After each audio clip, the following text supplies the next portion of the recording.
La 41 la mahasibu mjini Mombasa, kongamano linalojadili kuhusu masuala ya mahasibu kuwa kielelezo cha kuleta mabadiliko nchini kupitia utaalamu wao. Tusikize.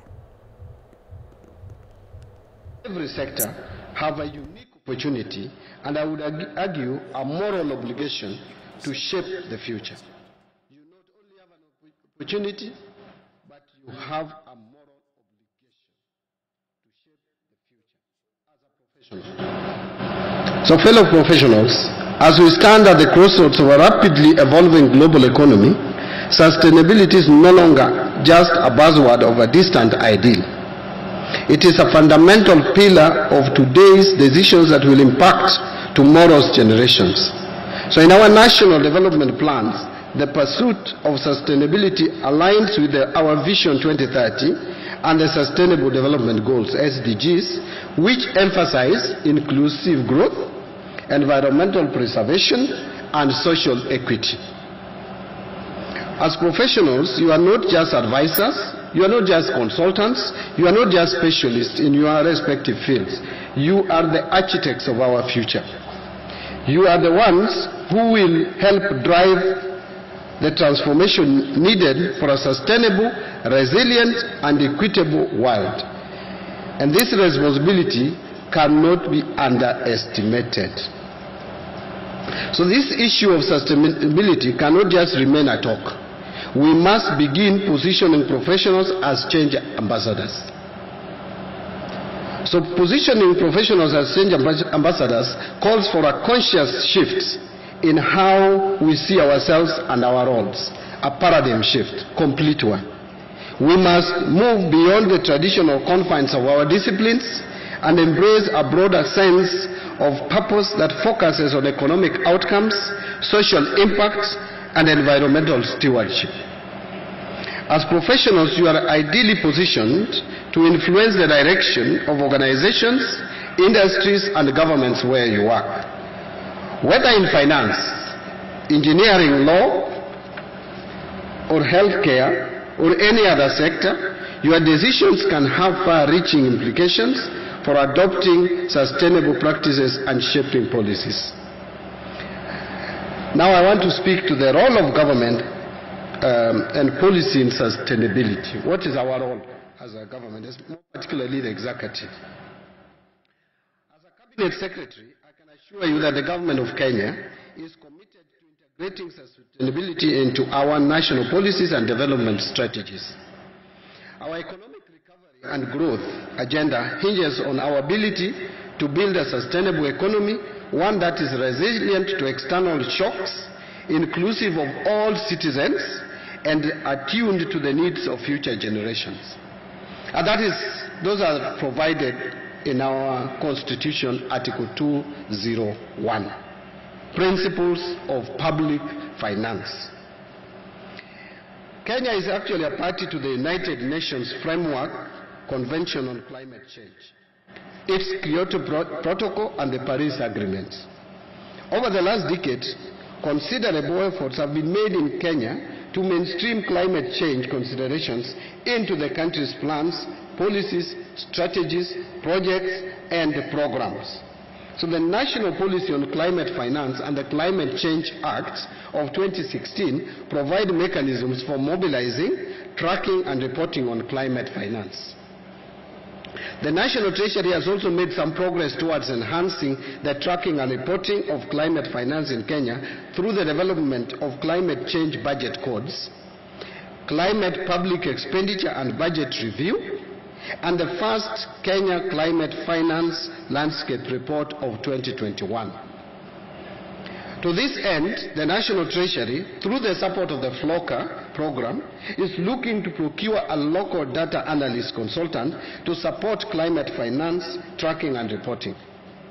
The consultant will work very closely with the Climate Finance and Green Economy Unit, which is mandated to coordinate all matters of climate, finance, and green economy in Kenya. We are also keenly aware that the private sector, the civil society, and professionals like yourselves must play a vital role in this journey.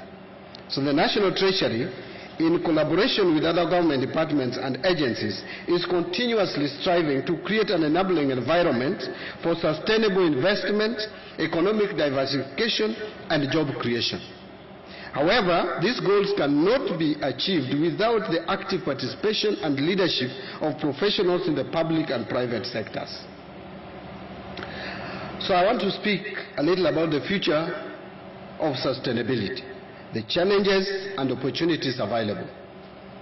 We are living through tremendous challenges and exciting opportunities. So new technologies, green energy, circular economies, and social entrepreneurship are some areas where professionals can drive innovation and create lasting solutions. I urge all of you to embrace these opportunities, challenge the conventional paradigms, and find creative ways to integrate sustainability into your work. We must cultivate a culture of responsibility where the pursuit of profit and progress is balanced by the need to protect the environment, ensure social equity, and promote fairness in every decision that we take. So, ladies and gentlemen, as we know, the backbone of any nation's development lies in its ability to generate sufficient revenue to fund key public services and infrastructure. In this regard, accountants have a pivotal role in ensuring the smooth implementation of fiscal policies, supporting the integrity of public finance, and helping the government meet its revenue targets. As part of our ongoing efforts to optimize tax revenue and enhance fiscal sustainability, I am here to call on you, our country's most trusted professionals, to lend your expertise and support for the successful passage and implementation of 4 critical pieces of legislation aimed at strengthening Kenya's tax system and improving public finance management. This is not information to you, as you are integral in providing input towards the crafting of these laws. Remember, sometime, I think it was 17th of September, I issued a circular asking Kenyans to give their... Na mtazamaji, tutoke kaunti ya Mombasa kidogo turejee hapa jijini Nairobi, ambapo waziri wa ardhi ambaye ni Alice Wahome anahojiwa na kikao cha Seneti. Tusikize. The process of how you alter boundaries is provided for in Article 188, where Parliament is mandated by way of a resolution from Parliament, National Assembly, to form a commission to carry out that exercise. And obviously, because we have an IBC, although now not fully constituted, because this would require the full commission to work, then they would be able to request, instead of getting another commission, request the services of IBC. But I'm saying maybe before then, this is something humanly possible, that the leadership of the 2 counties, at governor level, at senator level, at members of the constituencies around that boundary, can sit. But do I say, I don't think there is any discussion going on between the 2 governors, for example. When you step there, you are told, don't touch. And a minister is told, no, Dio Maneno, we have not finished with this boundary issue and we don't want titering to go on. That is the position. You have more fire.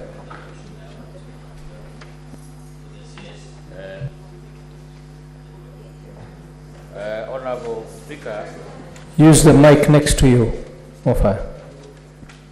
Honorable Speaker, I am private to all the information of Madam Chair that you have given, that this dispute between the 2 counties is perennial. It has quite affected quite a number of people. But Madam Chair, you are aware, and I'm aware, that there is a commission which is whose report is in your ministry, the Ogongo Commission, which was instituted I think some 10 years ago. Ogongo Commission, Madam says, gave solutions to all the problems that we have highlighted in your report, which was supposed to give guidance on how to solve the problem between Meru County and Tharaka County. That report, Madam CS, has never seen the light of the day. It has never been implemented. I don't know for what reasons, Madam CS.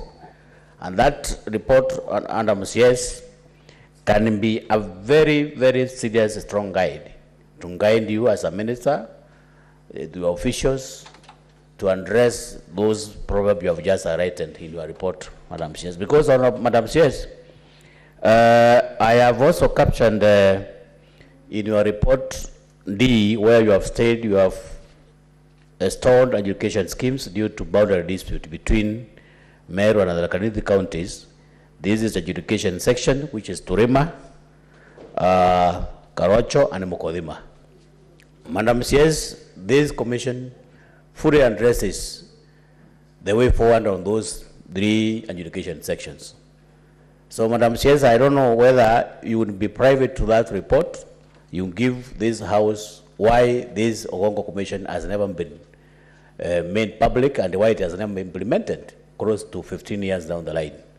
2, Madam CS, I have captioned you say that my people chased your people. You know, Madam CS, this is a house of record. This is a house of evidence. Would it be prudent for you, Madam CS, maybe to provide evidence where my people, when you say my people, you are saying people from Tharaka County where they chased your branch education officers? When? Did they make any report to any police? Do you have any report to that effect? Do you have any OB number? Because, you know, Madam Speaker, when you say my people chase your people, that borders on criminality. So do you have any report that can be tabled before this House that people from Tharaka and Tharaka in particular chased land education officers from your ministry? So, Honorable Speaker, I think I would want to know, to their own commission, when will it be made public, because it can give solution to all these problems that Madam CS are just highlighting this before this House too. Very well, Senator Mofa, the question has been heard. Senator Cherargei, you have a supplementary question? Thank you, Mr. Speaker. Sir, mine will be a question, follow-up on supplementary. Mr. Speaker, I have heard the CS saying squatters or squatters. We also have similar problem in Nandi. Mr. Speaker, I want to ask the following question, that what is the status of the titling of Kimondi Forest squatters or squatters, Mwein Kechire in Chesumei, Okiek at Kebeni Nandils, Talai in Kapsisiwa, removal from detention, Libon of 1934, the titling of squatters in Tindred around Kimwani, Chepsangwer, and Chemas, Mr. Speaker, and also the state of titling of Koibem exchange program in Chepkumia ward. Could the CS provide the status of titling of these areas I've mentioned? I thank you, Mr. Speaker. Very well, Cabinet Secretary. Let me start with Honorable Senator Cherargei. Maybe the definition of a supplementary should be a question arising from the same question. Although it is a squatter issue, it's a different region, it's a different place. I would want to request the Honorable Senator to allow this response to be provided later, because you can see he has mentioned about maybe 5 programs there.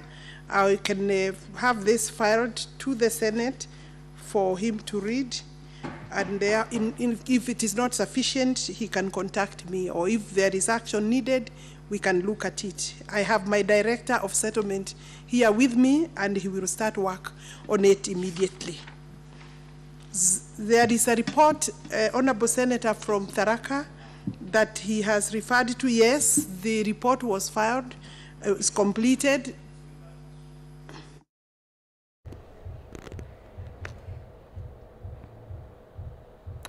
Na mtazamaji, tuachane na maneno ya seneti, turejee viwanjani ambapo mwenzetu Majibu Kitao amefika katika eneo la Kamukunji ambapo watu 7 wakiwemo watoto 3 wanaripotiwa kuaga katika moto uliotokea katika eneo la Majengo hapa jijini Nairobi, na wengi wa majeruhi baadhi wanatafutwa bado katika mkasa huo wa moto. Tuungane na mwenzetu Majibu Kitao aweze kutujuza zaidi kuhusiana na mkasa huo, na kufikia sasa je, ni watu wangapi ambao wameokolewa kutoka katika mkasa huo wa moto? Kwako Majibu. Ni jambo baya zaidi kuweza kutokea hasa siku hii ya leo. Ni katikati ya wiki, watoto wako likizo, wazazi wanang'ang'ana sana kwa watafutia, halafu ghafla maafa yanatokea kutokana na mkasa wa moto. Ni kweli ulivyosema, niko mubashara kutoka eneo la Majengo hapa jijini Nairobi, ambapo kufikia sasa Nairobi jumla ya watu 7 wamethibitishwa kufariki. Miongoni mwao ni watoto 3 ndugu, mmoja wa miaka 6, mwingine wa miaka 4, na naarifiwa kuna mwingine wa mwaka 1. Na si hao tu Robi, kuna baba yao ambaye pia vile ameweza kuteketea moto miongoni mwa watu wengine. Pia vile kuna watu kadhaa, naarifiwa kwamba ni zaidi ya 10 ambao wamejeruhiwa vibaya na wameweza kufikishwa hospitalini, na cha kustajabisha zaidi kuna wengine ambao bado wanatafutwa, hawajulikani waliko. Ni sipoteze muda niweze kuzungumza na baadhi ya wakazi eneo hili. Mzee wangu huyu ni mmoja tu ya wale ambao wameweza kuteketezwa, makazi yao wameweza kuteketezwa moto. Kama mpiga picha wangu Evans anaweza kukuonyesha pale kando, na arifu kwamba ndipo ambapo nyumba yake ilikuwa, na kama unavyoona hivi sasa imesalia kuwa ni makovu tu ya mkasa huu wa moto ambao umeweza kutokea usiku wa kuamkia leo. Mzee wangu, jina lako nani, na uniarifu kwanza chanzo cha moto huu ni kipi? Chanzo cha moto huu, jina lako kwanza? Jina langu ni Pastor Ruben Osembo Otela. Chanzo cha moto hii bado hatujajua, hakijapanika ni nini ambao imesababisha moto. Kwa hivyo bado tumepatia serikali kufanya uchunguzi na kutuletea habari ambao imefanya hii moto yote. Vile sijawahi ona moto kama hii ambao imetokea wakati wa jana. Ilikuwa moto ambao hata uwezo ukaokoa chochote, hata ikiwa ni sindano au kijiko. Vitu vyote ambavyo tulikuwa navyo, wale wamehadhirika kwa hii moto, hakuna mmoja hata mmoja ambao ameokoa kitu chake, hata kimoja. Sisi tulikuwa tunakimbilia usalama. Huyo ambao mmesikia amepoteza watoto wake pamoja na baba mwenyewe, ni baba alikuwa amekimbilia kuokoa watoto. Wakati alikimbilia kuokoa watoto, ndipo hiyo mkasa ikampata. Ndipo naye akanaswa huko ndani kwa moto na akachomeka pamoja na watoto wake. Na je, aliteketea moto alipofikishwa hospitali ndio aliweza kufariki, ama aliweza kufariki pamoja na watoto wake mle ndani? Aliweza kufariki na watoto wake mule ndani, ambao mmoja alikuwa ameweka kwa mgongo na mwingine amemshika kwa kwa mkono, kwa mbavu. Sasa wote wakafariki, na akafariki kama ameshikilia watoto wake. Ni jambo la kutamausha moyo, linatua moyo kuweza kusikia baba mzazi anafariki na wanawe, si mmoja, si wawili, bali 3. Tulipowasili hapa tumeweza kuona baadhi tu ya wokozi wa zimamoto kutoka shirika la Msalaba Mwekundu wakiwa hapa. Nataka kuongeza jambo lingine tafadhali. Labda nirudi kwake aweze kuongezea jambo lingine. Labda unataka kusema kipi hivi sasa? Nilikuwa nataka kusema hivi. Unajua siku hizi maisha imekuwa magumu, tunakimbilia pande ya loni. Na nilikuwa nimechukua pikipiki kwa watu mkopa. Sasa kila wakati huwa wanadai walipwe. So vile nimepatwa na mkasa hivi, ningewaomba waone vile wataweza kunisaidia wasimamishe loan yangu kwanza. Asante. Bila shaka umeweza kusikia ni baadhi tu ya changamoto ambazo wanakumbana nazo hasa wakazi wa mitaa kama hii kunapotokea mkasa kama huu. Bingwa nimeweza kuona pale na pamoja na maafisa hawa kutoka kwa shirika la Msalaba Mwekundu. Labda ukitathmini hali iko vipi hivi sasa?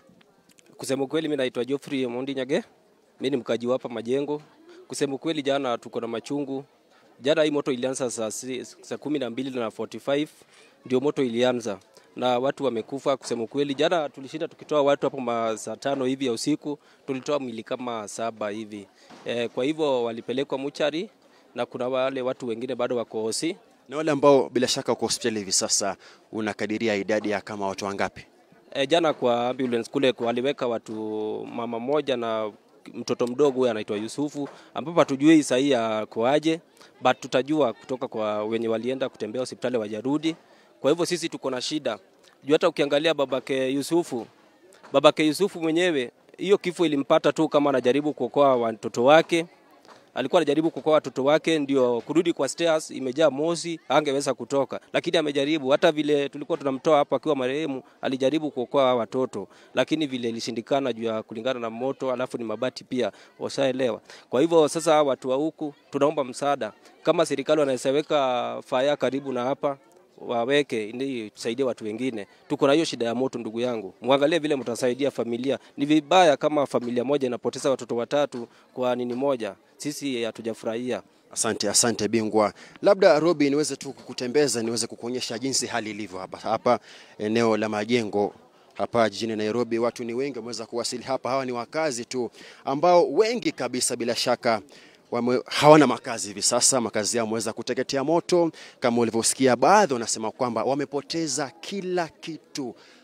Cha msingi ilikuwa kuokoa maisha yao, zile mali ambazo walikuwa nazo. Umemsikia mzee mwenyewe akisema hapo kwamba hangeweza kuokoa mwingine chochote, mwingine hangeweza kuokoa hata simu. Kuna mmoja ambaye nimeongea naye pale, mama mmoja ambaye bila shaka ni mwanafamilia ya wale watu 4, watoto 3 na baba ambaye ameweza kuteketea moto katika eneo hili la Majengo, mtaa huu wa Nairobi. Kama unavyoona ni baadhi tu ya wakazi eneo hili ambao wanajaribu kila wawezalo angalau kuweza tu kuokota ama kuokoa kile ambacho bila shaka ni mabaki ya mkasa huu wa moto ambao wanasema kwamba uliweza kuanza jana majira ya saa 12 jioni. Ndio taswira ilivyo hivi sasa. Labda pia niweze kupata kauli ya mama hapa, kama ataweza kuniruhusu kuzungumza naye. Labda jina lako nani, wewe ni mmoja wa athiriwa na unakadiria hasara kiasi cha hela kama ngapi hivi? Badisen kwanza. Salama. Mimi si mwathiriwa. Nilikuwa nimekuja kuangalia marafiki zangu wako hapa. Mimi si mkaaji wa hapa, lakini nilikuwa nimekuja kuokoa. Labda rafiki yako mwenyewe hivi sasa hali iko vipi? Je, kuna baadhi ambao nimeweza kuzungumza nao kila kitu chao kimeweza kuteketea kwenye mkasa huu? Labda rafiki yako kuna kile ambacho ameweza kuokoa kwenye mkasa huu, ama pia yeye pia vile kama wale wengine kila kitu kimeweza kuteketea kwenye moto huu? Imeteketea yote, hakuna kitu ameokoa. Hata nini hakuna. Hata watu wakaungua hapa. Na labda kuna mwanasiasa, labda kiongozi eneo hili ambaye ameweza kuwasili kutathmini hali na labda kuweza kuwasaidia kwa namna moja ama nyingine?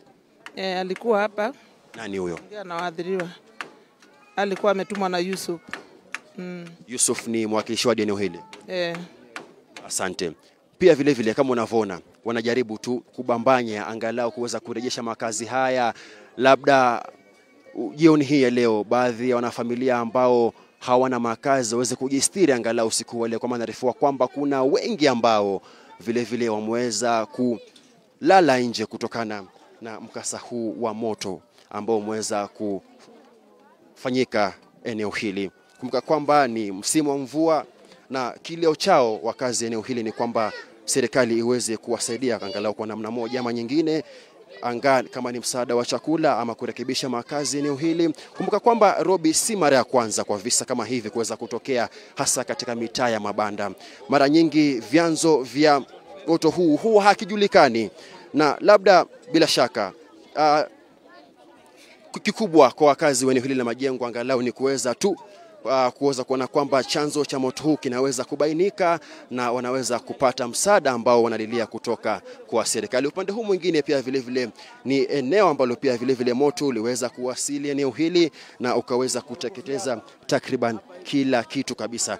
Naarifiwa kwamba kuna bingwa hapa ananionyesha eneo ambalo watu waliweza kufariki, jumla wale watu 4 wa familia moja ambao baba alikuwa anang'ang'ana kabisa kuweza kuwaokoa wanawe 3, lakini kwa bahati mbaya wakaweza kuangamia wote kwenye mkasa huu. Bingwa, unasemaje?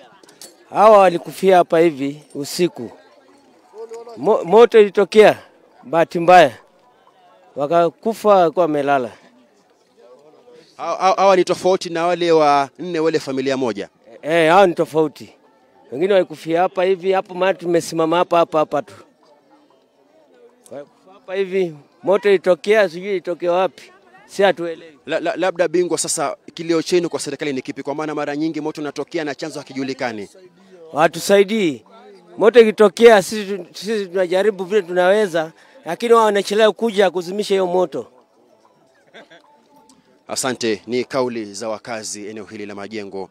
Mwelekezi JW John Wilson anaarifu kwamba muda haunasi niweze kurejesha studioni, lakini kama ulivyosikia watazamaji wetu Nairobi studioni, hii ndiyo hali ilivyo eneo hili. Jumla ya watu 7 wameweza kuteketea nilivyokuarifu, watu 4, watoto 3, mmoja wa miaka 6, wa miaka 4 na mwingine wa mwaka 1 wameweza kufariki na baba yao mzazi. Ni mambo ambayo ukianza kuyafikiria utatokwa na wazimu, kwa maana ni jambo ambalo si rahisi hasa kwa wanafamilia. Kwetu sisi ni kusema makiwa kwa wote ambao waliweza kupoteza wapendwa wao wa familia zao, na pia vile vile wale ambao wako hospitalini tunawatakia afueni ya haraka, na zaidi kwa serikali kuweza kuhakikisha kwamba mikasa kama hii iwe ni mwisho kabisa, haviwezi kutokea tena, na zaidi kwa wakazi wa eneo hili wanachokililia ni chanzo cha moto kiweza kubainika na kwenda mbeleni, pia vile vile waweza kuhakikisha kwamba serikali inabuni mbinu mikakati, ikiwemo hata kuweza kuwa na wanazima moto karibu na eneo hili, kuweza kuona kwamba endapo basi visa kama hivi vitatokea, wanaweza kupata usaidizi haraka upesi kabisa. Robi, kwako studio.